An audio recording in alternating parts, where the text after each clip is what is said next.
Welcome back in trading lab academy YouTube channel.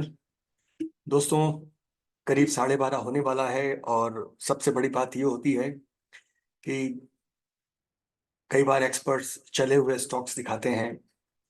दोस्तों, ये ध्यान रखें कि मार्केट में 3 चीज़ें हैं। पहली चीज़ है सिलेक्शन, दूसरी चीज़ है सेटअप, तीसरी चीज़ है उसका सिस्टम बिल्ड करके एग्जीक्यूशन।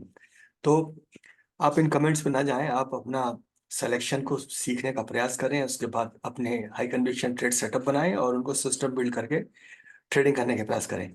मैं आखिर ऐसा क्यों बोल रहा हूँ? क्योंकि जो सवेरे का हमारा ट्रेड था 774 का, और जिन लेवल्स को हमने ड्रॉ किया है वो मिरेकल नहीं है, वो एक अच्छी ट्रेनिंग का नतीजा है, एक लंबा अनुभव है। और आप देखिए कि यहीं से निफ्टी ने पलटना स्वीकार किया।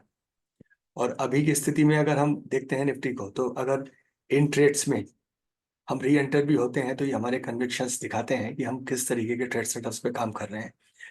मामला जो है ये सब आसान है, लेकिन इसके लिए you need to train yourself. समय दें, समझ दें और शांति के साथ इसको डेवलप करें। तो अभी की स्थिति में क्या है? अभी की स्थिति में यह है, फ्यूचर्स में करीब 142 डिक्लाइंस हो चुके हैं।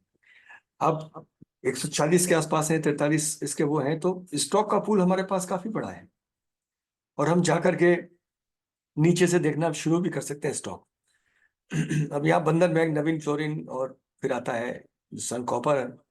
लेकिन अगर हम सेटअप्स की बात करते हैं तो हमारे पास सिग्नलिंग सेटअप्स हमारे होना चाहिए। जैसे कि अगर मैं मेरे सिलेक्शंस की बात करूं जो मेरे पास मेरी ग्रिड्स में है, तो उसमें हम देख पा रहे हैं कि इस समय अगर किन स्टॉक्स पे हम जाएंगे, तो हमारे पास 140 में से आप देख सकते हैं कि चुनिंदा स्टॉक ही हैं। अगर आप इनको गिनती करते हैं तो करीब करीब ये 10 से 12 स्टॉक ही हैं, मैक्सिमम 15 स्टॉक, जिसमें निफ्टी भी है। बंधन बैंक आप देख पाएंगे तो बंधन बैंक बड़ा एक्स्ट्रॉर्डनरी सिग्नलिंग पे है।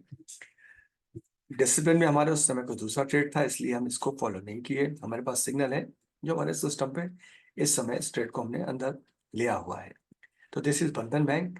दोस्तों, प्राइस के साथ में लेवल 2 डाटा का अगर आपको नॉलेज नहीं है तो एफ एंड ओ हेज में, अगर ऑप्शन हेज पे हैं तो आपको दिक्कत भी आ सकती है। इसलिए आपको कम से कम ट्रेड्स एंड ऑर्डर फ्लो का थोड़ा सा समझ होना चाहिए। इसके बाद जो स्टॉक है वो नवीन फ्लोरिन है, जिसे हम पहले भी देख चुके थे। तो हम शुरू के ये 5 स्टॉक देखते हैं, Navin Fluorine, PVR, Godrej and UPL. इनको हम देखेंगे तो आपको अंदाज लगेगा कि 140 में से ये 10-15 स्टॉक ही क्यों सेलेक्टेड है।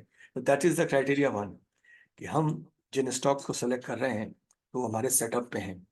इसके बाद अगर हम पीवीआर को देखते हैं तो पीवीआर का भी जो चार्ट है वही कहानी कहता है। यूपीएल देखते हैं, और if I am not wrong, Tata consumer. तो ये स्टॉक्स हमारा जो कन्विक्शन ट्रेड सेटअप्स हैं। गोदरेज प्रॉपर्टी मुझे देखना है, यानी आप ये नहीं कह सकते कि चार्ट से ही इनको ढूंढना पड़ता है। ये आपका स्किल सेट है जिसको आप जब डेवलप करते हैं, तो ये हमारा जो एंट्री पॉइंट था, उस पॉइंट से इसने एक बढ़िया सा ट्रेड हमको फिर से दिया है और ये लगातार नीचे गया। इसको अगर आप सिमुलेट करते हैं तो you will get a good outcome. तो ये थी आज की कहानी, और जल्द ही आपसे फिर से मिलेंगे प्री और पोस्ट मार्केट एनालिसिस लेके। आज चूंकि हमारे एक अच्छे मित्र ने कहा था कि आज कुछ आप लाइव मार्केट में आइए, तो उस कारण मेरे को आज कुछ अपना टाइम यहाँ शेयर करना पड़ा।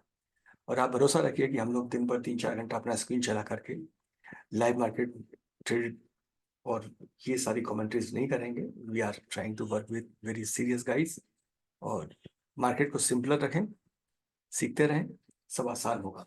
धन्यवाद।